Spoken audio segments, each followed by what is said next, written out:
Hello everyone. The death of Yala Glacier, Nepal's first glacier declared dead a climate emergency. तो हमने एक पूरा glacier तबाह कर दिया, खत्म कर दिया. 66% area loss, 784 meter retreat, 2040 extinction, 2 billion people at risk. Location है Langtang valley, Nepal. Elevation 5170 metre.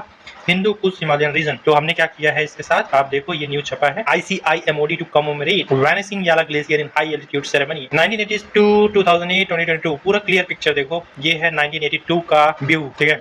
1996 में ये स्थिति है. 2008 में आपको ऐसा दिख रहा है. 2009 में बंजर लगभग दिखने लगी. 2022 कंप्लीट बंजर. इधर देखो 24 में पूरा खत्म. Right. So this is what happening.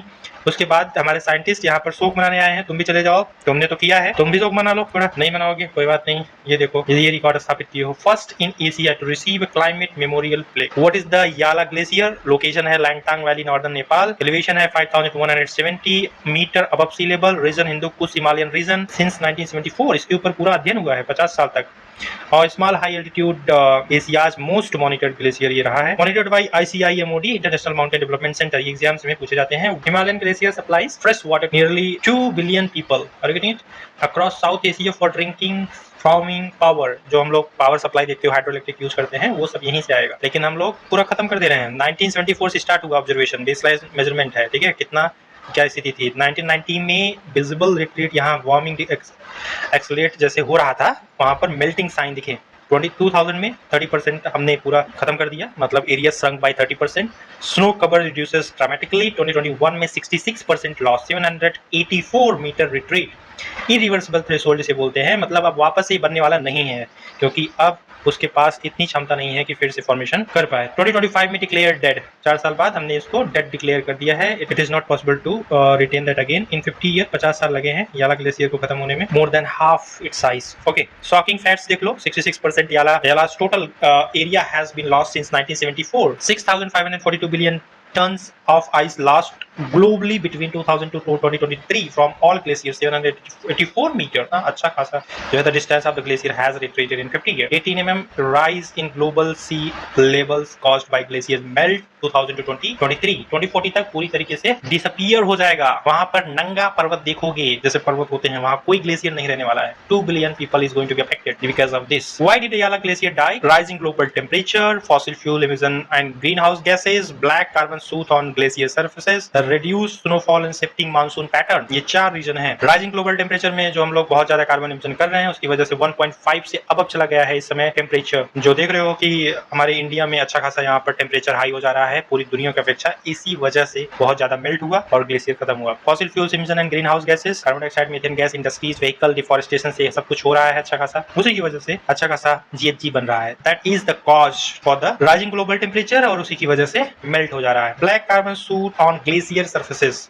जो हम लोग कोल बर्न करते हैं, वुड क्रॉप रेसिड्यू जो बर्न करते हैं, उसकी वजह से सूट्स, छोटे छोटे ब्लैक पार्टिकल्स जाकर के वहां ट्रैप होते हैं, वो हीट करते हैं और मेल्ट करते हैं ओवरऑल ग्लेशियर्स को. So dark surfaces absorb more sunlight, dramatically accelerating melt rates year round. Reduces snowfall and reduce snowfall and shifting monsoon pattern. तो क्लाइमेट डिस्ट्रप्शन होने की वजह से भी प्रॉब्लम हो रहा है कि फॉर्मेशन नहीं हो पा रहा है, स्नोफॉल बहुत कम है, जिससे वो रिप्लेनिश नहीं हो रहा है ग्लेशियर, तो इसकी वजह से भी प्रॉब्लम क्रिएट हो रहा है. तो कॉम्बिनेशन क्या है? Less winter snow, hotter summer, deadly imbalance that glacier can not recover from. Right now the devastating consequences क्या होंगे इसके? वाटर क्राइसिस होगा, सब भूखे मरेंगे.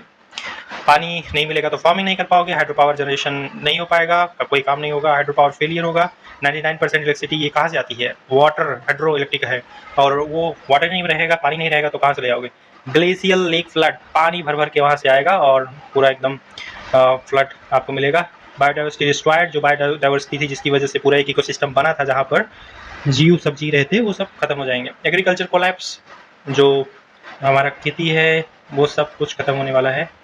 एंड मास डिस्प्लेसमेंट हमें देखने को मिलेगा. यहाँ से वहाँ भागेंगे सब, कहीं पे रहने की जगह नहीं मिलने वाला है. Why was it officially declared dead? Because a glacier is alive when it flows and self replenishes. Yala no longer has enough mass to move. समझ रहे हो? मतलब ग्लेशियर पिघलते रहते हैं, जिससे हमें पानी मिलता है हमारी नदियों में, रिवर्स में, लेकिन वो फिर से बढ़ते रहते हैं स्नो की वजह से और मौसम की वजह से. लेकिन ऐसा कुछ हो नहीं पा रहा है बिकॉज टेम्परेचर राइज हो रहा है. टेम्परेचर राइज होने से केवल पिघल रहा है, रिप्लेनिश नहीं हुआ. Right, it can not regenerate. इस समय ये स्थिति आ गई है याला ग्लेशियर का कि ये फिर से अब रीजनरेट नहीं हो सकता। IMOD scientist confirm it crossed an irreversible point of no return. समझ रहे हो, अब कोई वहाँ पे वापस कुछ नहीं होने वाला। अ memorial plaque is English in English Nepal and Tibetan was placed. The first such plaque is in all of Asia declared during Nepal role in UN International Year of Glacier Preservation 2025। Sir मैं global alarm क्या है कि 19 glacial regions worldwide recorded net ice loss in 2024 for the third year in a row। Experts से many won't survive in this century। इसी century के last में देखोगे 19 से ज़्यादा ग्लेशियर खत्म हो चुके होंगे। नेपाल स्मैशेस, नेपाल जो है कुछ कंट्रीब्यूट नहीं किया है ग्लोबल वार्मिंग में, लेकिन उसके बावजूद उसके पास में रहने वाला एक ग्लेशियर खत्म हो चुका। How can we stop further glacier loss? Individual action: reduce your personal carbon footprint, walk, cycle, use public transport, don't use private transports, right?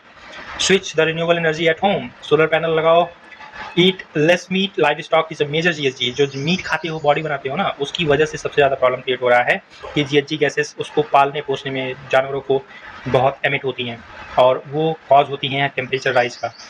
Reduce, reuse, recycle to lower industrial demand, support climate charity, environmental NGO. जितना समझदार तो हो ही क्या करना चाहिए। Government policy देखो, enforce Paris agreement, limit warming to 1.5, phase out fossil fuels and coal power rapidly, जितना तेजी से हो सके हटाओ ये सब कोल और फॉसिल फ्यूल्स को। Fund ICIMOD and glacier monitoring programmes, deploy GLOF near early warning system for communities, climate finance for developing nations most affected. ये सब होना चाहिए, होने वाला नहीं है, मरोगे ऐसे ही। साइंस एंड टेक्नोलॉजी देखो, डिप्लॉय सैटेलाइट, AI सिस्टम, जो भी हमारे पास अवेलेबल टेक्नोलॉजीज है उनका उपयोग मॉनिटर करने के लिए होना चाहिए ग्लेशियर को। उसी के हिसाब से हमें अपने आप को एकोमोडेट करना चाहिए। आइस स्तूपा जो है वो तो इमरजेंसी रीजन से बनाए जाते हैं। Build water reservoirs to replace, तो ये सारी चीज़ें हमें साइंस टेक्नोलॉजी की मदद लेनी चाहिए। सीडिंग, क्लाउड सीडिंग समझते हो तो उसका इमरजेंसी उपयोग कर सकते हो। Now innovation spotlight ice stupa, ये जानते हो इनका नाम है सोनक वांगचुक, जिनको अभी हमारी गवर्नमेंट ने जेल में डाल दिया बिना किसी रीजन के, ठीक है। तो उन्होंने इन्वेंट किया था आइस स्तूपा फैक्ट। तो इसको हम बना सकते हैं, आर्टिफिशियली थोड़ा थोड़ा पानी मिल सकता है, टेम्परेरी है, बट ये परमानेंट नहीं हो सकता।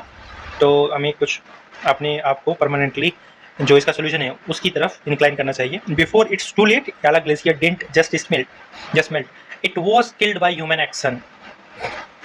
इनएक्शन की जगह एक्शन होना चाहिए। हमने ही सारा गड़बड़ी किया है, हम इतना सारा फॉसिल फ्यूल और सब कुछ बढ़ने की वजह से एमिट कर रहे हैं कार्बन डाइऑक्साइड और मीथेन गैसेज, जिससे GHG एमिट हो रहा है।